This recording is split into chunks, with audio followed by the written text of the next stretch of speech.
तो Lokmanya Tilak national award 2026 किसे दिया जाएगा? ये दिया जाएगा अजीत डोभाल को। आप तो इनके बारे में जानते होंगे।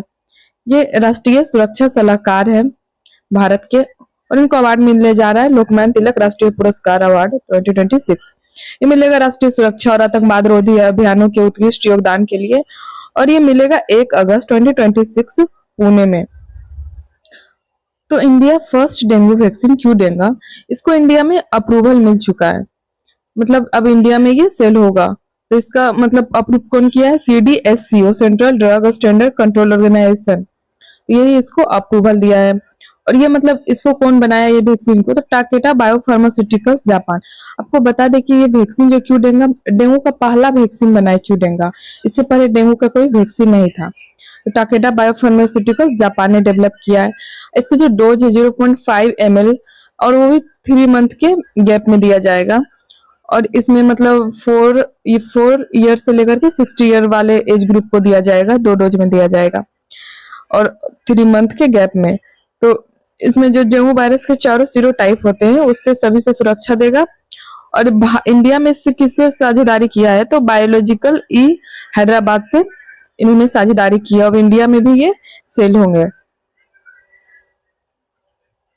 नेक्स्ट है यूसीसी बिल। तो ये मध्य प्रदेश में भी यूसीसी बिल लागू हो चुका है। इससे पहले आपका उत्तराखंड, असम, गुजरात यहाँ लागू था, अब यह मध्य प्रदेश में भी लागू होगा। तो यूसीसी बिल का उल्लेख आपके मतलब कॉन्स्टिट्यूशन में कहाँ है? तो ये आर्टिकल 44 में है यूसीसी बिल। तो आर्टिकल 44 अब ये जो भाग है वो 4 है। डीपीएसपी इसके अंतर्गत यह दिया गया है। राज्य के नीति निर्देशक तत्व जो है उसके अंदर दिया गया है। तो इसमें क्या होता है, जैसे लाइक मतलब पोलियोगेमी पे रोक होता है, फिर लिविंग रिलेशनशिप में आपका रजिस्ट्रेशन करना अनिवार्य होगा, मतलब आप अगर लिविंग में रहते तो आपको रजिस्ट्रेशन करवाना पड़ेगा। और उत्तराखंड बताया कि आपको सबसे पहले उत्तराखंड ने इसे अपनाया था यूसीसी बिल को। नेक्स्ट, तो म्यूजियम ऑफ वर्ड, इसका उद्घाटन कहाँ किया गया है? तो ये वेस्ट बंगाल कोलकाता में इसका उद्घाटन किया है, जो कि इसका उद्घाटन केंद्रीय गृह मंत्री अमित शाह ने किया है। यह भारत का पहला म्यूजियम ऑफ वर्ड है। तो इस संग्रहालय में डिजिटल और एआई टेक्नोलॉजी का उपयोग किया जाएगा और भारतीय भाषाओं के इतिहास एवं विकास को प्रदर्शित किया जाएगा। ये सबसे पहला बना है कोलकाता, वेस्ट बंगाल में। तो नेक्स्ट, राष्ट्रपति द्रौपदी मुर्मू की रोमानिया और मोल्दोवा की यात्रा। इसमें मतलब कि ये यात्रा मतलब कोई लगभग 30 वर्षों के बाद यह भारतीय राष्ट्रपति की पहली रोमानिया यात्रा होगी। यह बायलैटरल रिलेशन मजबूत होगा, ट्रेड, डिफेंस, एजुकेशन, टेक्नोलॉजी और पूर्वी यूरोप के देशों के बीच मजबूत संबंध बनेंगे। नेक्स्ट, तो ग्लासगो कॉमनवेल्थ गेम्स 2026, इसका उद्घाटन हो चुका है, 23 जुलाई को हुआ है। ये कहाँ हुआ है? तो ग्लासगो, स्कॉटलैंड में। यह 23वां कॉमनवेल्थ गेम्स है। इसका जो लास्ट है 2 अगस्त 2026 को होने वाला है। भारत के विभिन्न खेलों में भाग लिया गया है। और इसका जो उद्घाटन कौन किया था? तो उद्घाटन किंग चार्ल्स III ने गेम्स का आधिकारिक उद्घाटन किया है। और इसमें जो पार्टिसिपेशन है तो 74th कॉमनवेल्थ गेम्स एसोसिएशन भाग ले रही है। लगभग 10 स्पोर्ट्स हैं, 215 मेडल इवेंट्स आयोजित किए जा रहे हैं। इसमें पारा स्पोर्ट्स भी शामिल है, जिसमें कि इंडिया की भागीदारी रहने वाली 125 खिलाड़ियों का जो टीम है वो इंडिया से भेजा गया है। प्रोजेक्ट कुश, ये बहुत इंपॉर्टेंट है। तो DRDO द्वारा विकसित long range air defence system aircraft, drone और मिसाइल को रोकने में सक्षम पूरी तरह से स्वदेशी परियोजना है। ये भारत की एयर डिफेंस क्षमता बढ़ाएगा और आधुनिक मिसाइल डिफेंस शील्ड का हिस्सा है। तो ऑब्जेक्टिव्स क्या रहने वाले हैं? तो भारत के जो एयर स्पेस है उसको आधुनिक हवाई खतरों से सुरक्षित करना, multi layered air defence shield के रूप में कार्य करेगा। यह जो मतलब है ना, रूस के S-400 सिस्टम का उसी टाइप से है, अल्टरनेटिव या कम्प्लीमेंट कह सकते हैं। और इसका जो इंटरकेप्टर सिस्टम भी है, इसमें M1 इंटरकेप्टर, M2 इंटरकेप्टर, M3 इंटरकेप्टर है। जिस M1 120 से 150 तक लक्ष्य मतलब उतना तक टारगेट ले सकता है।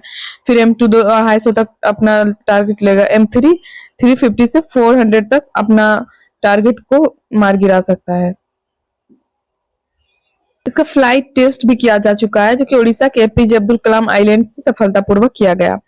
ये 2028 से 30 के बीच भारतीय वायुसेना और भारतीय और जो होता है नौसेना दोनों में शामिल किए जाने की योजना है। मतलब 28 से 30 तक ये शामिल हो जाएगा और ये भारत का नेशनल एयर डिफेंस मजबूत करेगा।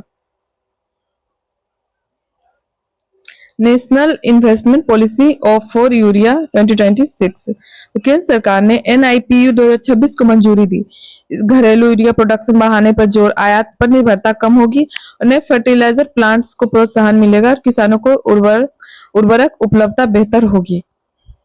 भारतीय मूल के NASA astronaut Anil Menon ISS mission 2026।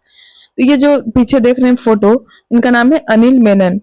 तो ये भारतीय मूल के NASA astronaut doctor Anil Menon ने 14 जुलाई 2026 को सोयज MS-29 अंतरिक्ष यान से इंटरनेशनल स्पेस स्टेशन के लिए अपनी पहली अंतरिक्ष यात्रा शुरू की। यह मतलब मिशन लगभग 8 महीनों का है, जिसमें कि लॉन्च कब किया गया, 14 जुलाई 2026। लॉन्च कहां से किया गया? बैकोनूर कॉस्मोड्रोम कजाकिस्तान से। इसका डेस्टिनेशन रहने वाला इंटरनेशनल स्पेस स्टेशन तक पहुंचना। इसमें कौन कौन क्रू मेंबर हैं? अनिल मेनन जो कि नासा की तरफ से, और पायरोट डब्रो जो कि रसिया से, अन्ना किकिना ये भी रसिया से। इसका ऑब्जेक्टिव क्या रहने वाला है? तो माइक्रोग्रेविटी का मानव शरीर पर प्रभाव का अध्ययन, स्पेस मेडिसिन पर अनुसंधान, मतलब वहां पे सर्च किया जाएगा। फिर AI बेस्ड मेडिकल टेक्नोलॉजी का टेस्ट किया जाएगा। फिर IV फ्लूइड जो है टेक्नोलॉजी का अंतरिक्ष में परीक्षण किया जाएगा और सेमीकंडक्टर क्रिस्टल मैन्युफैक्चरिंग पर वैज्ञानिक प्रयोग किया जाएगा।